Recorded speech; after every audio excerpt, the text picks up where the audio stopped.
Do we think we can understand the universe? If you think you can look out at 100 trillion stars and have a grasp of the universe, do you think you can have a grasp of God? I think that's what this is showing us. His universe is so vast. His creation is so immense. There's no way we could possibly understand His creation, and so there's no way we could possibly understand God. God is far beyond our comprehension. This is a Truth Transforms Truth Nugget, a daily dose of truth for your daily transformation. To give Him praise, and God is glorified. The psalm also referenced when Jesus rode into Jerusalem on a donkey on Palm Sunday, and there were children that cried out. These children just start praising God. They start praising Jesus, and we know, of course, what happened. The Pharisees were indignant at this. They were mad. They rebuked Jesus. They said, "Why don't you get them to stop praising?" And Jesus said, "Have you never read? Out of the mouth of infants and nursing babies, you have prepared praise." And so we see that the majesty of God is certainly in all the earth. Well, then verses 3 and 4, as we move on, they show us that the majesty of God is in creation. The majesty of God is in creation. Verse 3, "When I look at your heavens, the work of your fingers, the moon and the stars, which you have set in place, what is man that you are mindful of him, and the Son of Man that you care for him?" What we see here is we see the greatness of God's creation. We see the insignificance of man. We see a contrast there, and just how great God's creation is and just how small and insignificant man is. And we've got a great God, and we've got an unimportant mankind.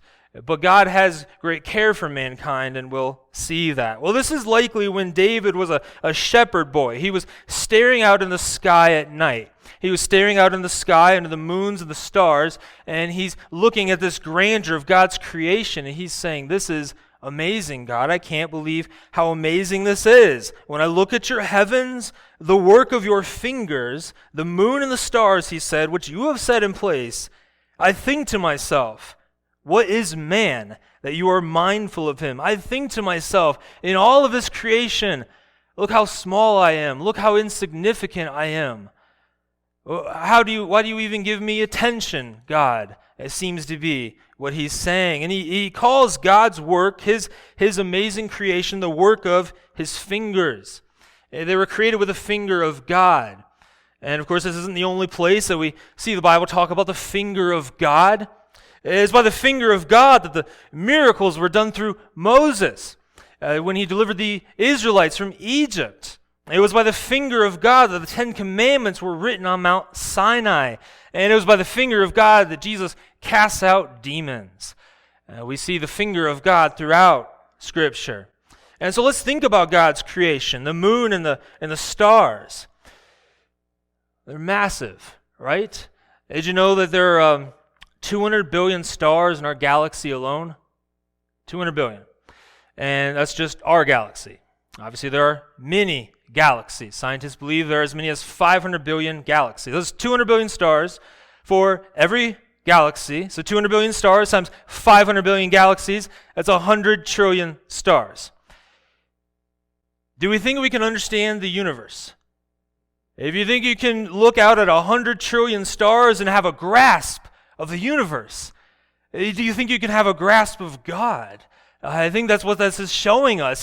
His universe is so vast. His creation is so immense.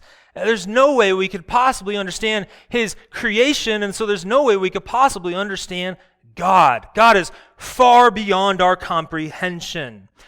And of course, as we look out at those stars in the pre-scientific time of David looking at the stars, he knew a couple of things. He knew that those stars are really small.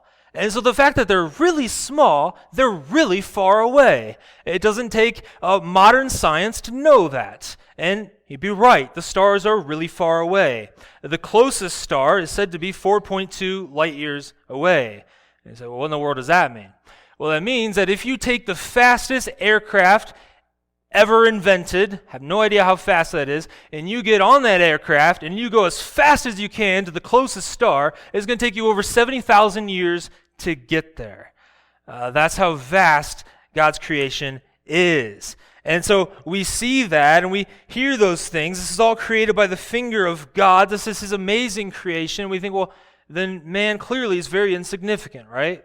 We're a little ant on a little ant planet. We're a little nothing in the middle of God's universe. That's exactly right. But yet, as we move on to the psalm, we see that even though we're a little nothing, even though we're much smaller than we think of ourselves because we're very, very insignificant, God cares for us greatly, and God gives mankind glory and honor. He actually lifts up mankind even though he doesn't need to. And that's what we see in verses 5 to 8. We see that the majesty of God is in mankind. Truth Nuggets are a ministry of preaching for God's glory. To find out more about other resources available and ways that you can support the ministry, be sure to visit preachingforgodsglory.org.